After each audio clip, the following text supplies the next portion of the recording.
So guys, today I'm going to show you how to make Jamaican rice and peas. So the first thing we're going to do is to wash the peas, yeah? So I go ahead and wash my peas because I wanted to put it to soak from overnight. So that's what it look like when you put it to soak from overnight.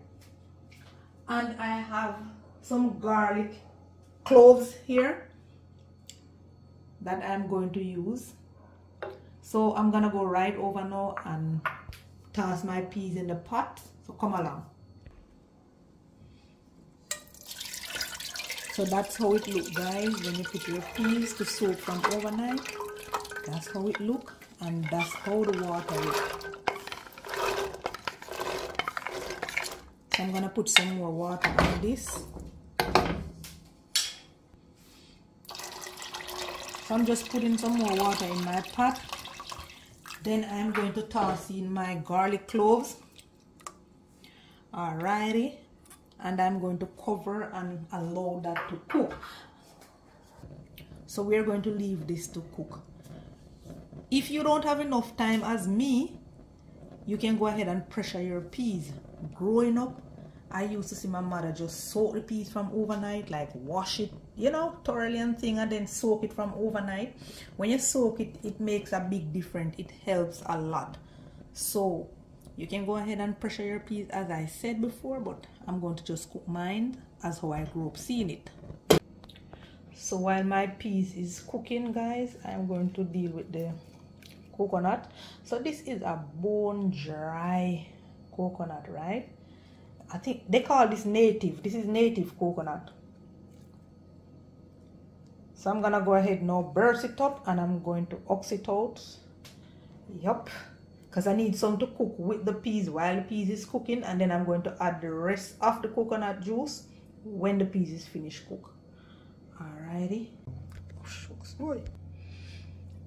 So I'm just oxing out my coconut.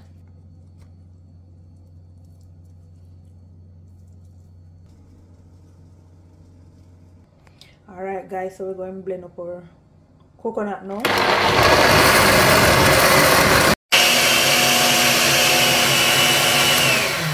Alright guys, so I'm going over to the pot with this. So come along.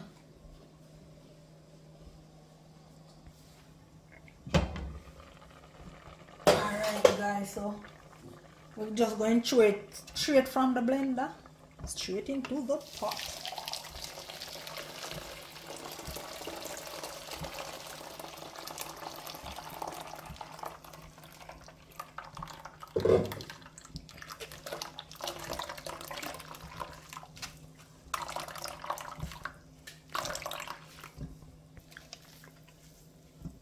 So I eat that, guys, you know, put some of the coconut milk and the peas to go and cook. So I'm going to blend the rest of coconut now and strain off the milk to put the rest of it in the pot later on. So we're going to just cover this and let this continue to cook.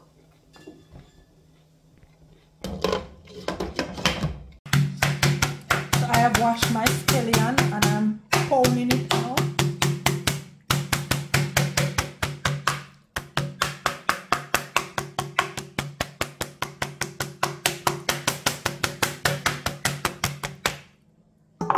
So that's it for the scallion. I'm grating a little piece of ginger, guys. I normally drop a piece of ginger in my rice and peas. Sometimes I cut it in some long strips and sometimes I grated it.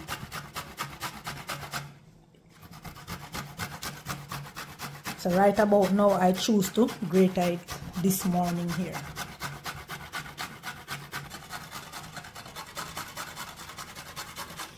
Alright, so this is it for my ginger. So we're just going to toss that little bit of ginger in the pot as well.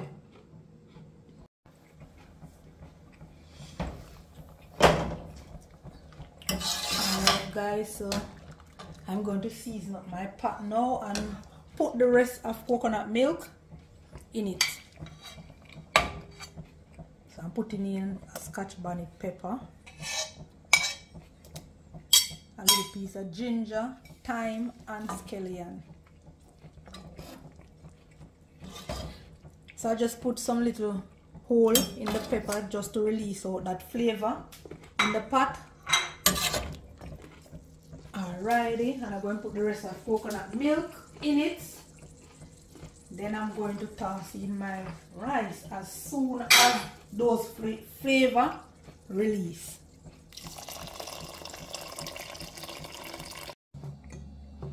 Alright guys, so I'm gonna go ahead now and wash some rice.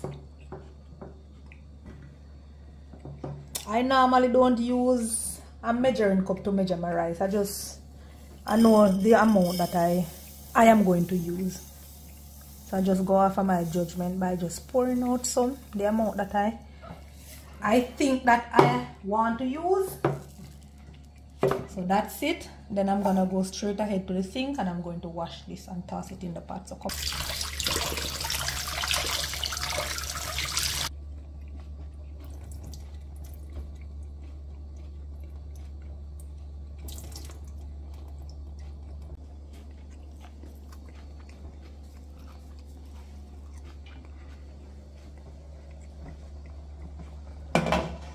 Alright, now guys, all of that flavor has been released, not to mention the scotch bonnet pepper. So I'm gonna just toss in my rice in the pot.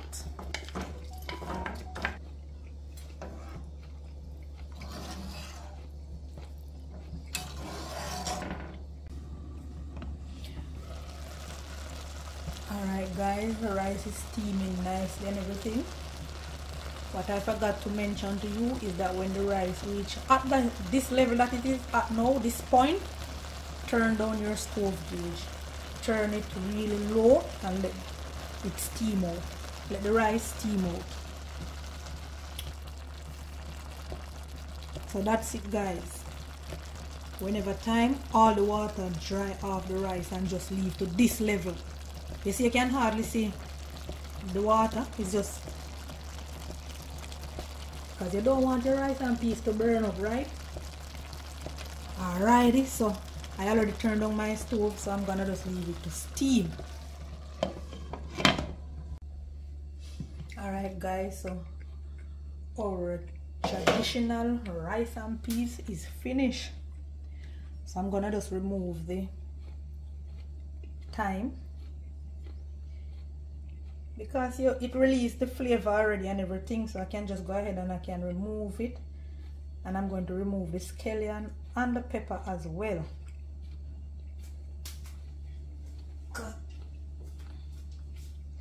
So guys, growing up on a Sunday, this is what my mother used to cook every Sunday: rice and peas and fried chicken. I know many of you guys can attest to that. Growing up in your household, every Sunday it's always rice and peas. Always rice and peas. If you eat rice and peas at your home and you go to your auntie house, she cooking rice and peas. If you go to your uncle house, you go and get rice and peas again. Every Sunday, rice and peas. That's Jamaica traditional dish on a Sunday. Rice and peas and chicken. Me nah leave out the chicken. And then the vegetable now and carrot juice. So guys, me come out all school style this Sunday morning. Growing up, these are the vegetables that I used to get every Sunday. Every Sunday my mother would shred the cabbage and shred the carrot. And that's the vegetable we used to get. And fried chicken, good old fried chicken. Yeah man, I eat that with our traditional rice and peas, our Jamaican rice and peas. So yes guys, I know you didn't see me put any salt in my rice and peas, but guess what? You can go ahead and put salt in it. I don't put any salt in mine. You can also go ahead and put tips or piece of margarine, you know, if you wish. Yeah man, so that's it. Sunday dinner.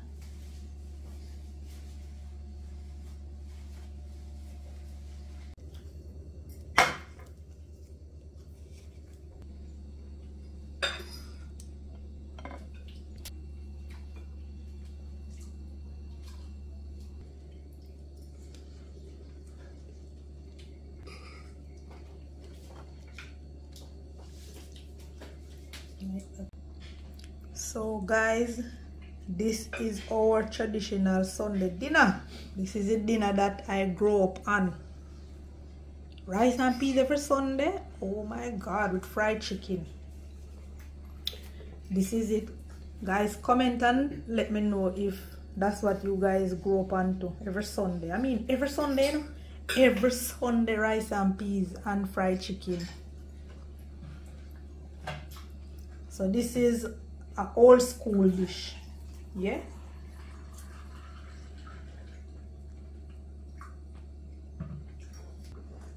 And the thing is, it is like you can't get tired of it.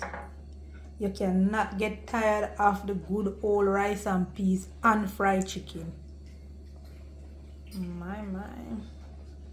I'm going to dive into some of this right now. So catch you all on my next dish.